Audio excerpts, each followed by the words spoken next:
All within the state, nothing outside the state, nothing against the state. Benito Mussolini. Instead of working to achieve power by armed coup, we shall have to hold our noses and enter the Reichstag.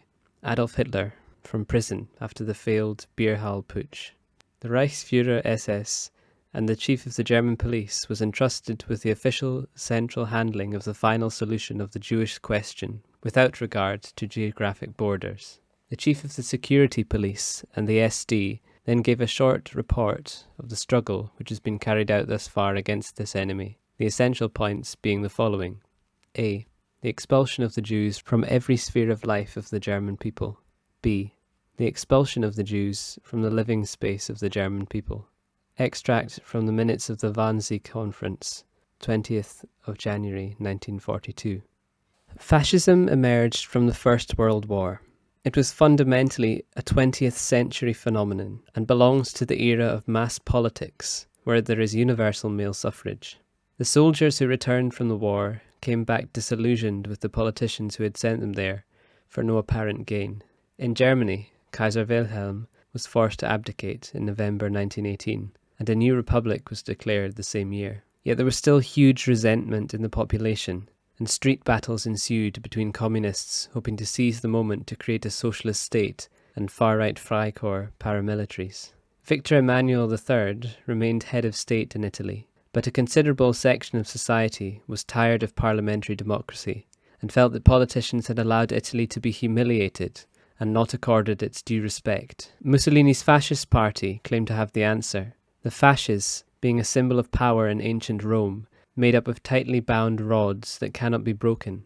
For Mussolini, it was time to abandon liberal notions of rational debate and bourgeois decadence in favour of dynamic action, powered by the will of the people, that would propel Italy to new greatness. Mussolini's black shirts were capable of this, just as the Nazi Party had its SA stormtroopers. Both groups would go out and beat up communists or trade unionists, uninhibited by law, as a manifestation of this desire for direct action. Mussolini's ascent to power coincided with the so-called March on Rome in October 1922, which was a planned coup d'etat against the Italian government, whereby the black shirts occupied post offices and murdered some prominent trade unionists. Curiously, the coup was never followed through, because Victor Emmanuel lost his nerve and offered Mussolini the premiership in exchange for dispersing his party thugs. Hitler had a more complicated route to power, after the National Socialist German Workers' Party was founded in 1920. The Nazis' first attempt to seize control was not in Berlin, but Bavaria, and ended in the failure of the beer hall putsch in 1923.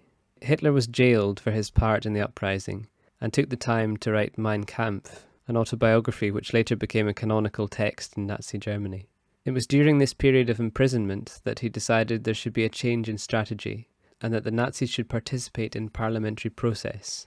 In the early 30s, the Nazis had their greatest electoral success, becoming the largest party in the Reichstag, but never obtaining an outright majority. At this point, the parliamentary system was beginning to break down, and a series of chancellors had ruled by decree, in absence of any consensus among elected members. Thinking he could successfully manipulate Hitler in common cause with the more established parties, Franz von Papen persuaded President von Hindenburg to appoint him as Chancellor. Among his first acts was to issue emergency powers in the wake of the Reichstag fire, granting him unlimited dictatorial discretion. The fascist regimes were normalised by Western liberal democracies, and the League of Nations did not enforce its founding standards. Some admired and appeased, others stayed neutral.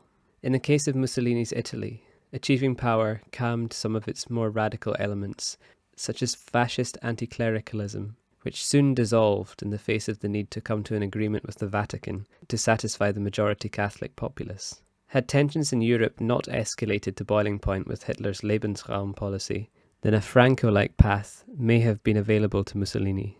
As it happened, Mussolini threw in his lot with Nazi Germany and became an Axis power. He also launched a brutal invasion of Haile Selassie's Ethiopia in 1935, which enforced racial segregation there, which was not previously a core policy of this regime. Hitler's crimes were manifest from the beginning of his time in power, with the Night of the Long Knives, Nuremberg Laws, and Kristallnacht. However, Only during the war, after the American intervention in December 1941, did the Nazis determine upon the final solution to the Jewish question that set the wheels in motion for the Holocaust, the industrial slaughter of the Jews of Europe. Was fascism extinguished with the defeat of the Axis in 1945? Clearly not completely. Although ousted from power, former Nazis continued to hold prominent positions in society, and a program of systematic denazification had to occur. Nevertheless, an idea once unleashed is hard to contain. There are certainly potentially proto-fascist and neo-fascist groups and individuals in contemporary society. But one must be careful with the label, if it is to mean anything at all. Willingness to use violence does not necessarily make one a fascist.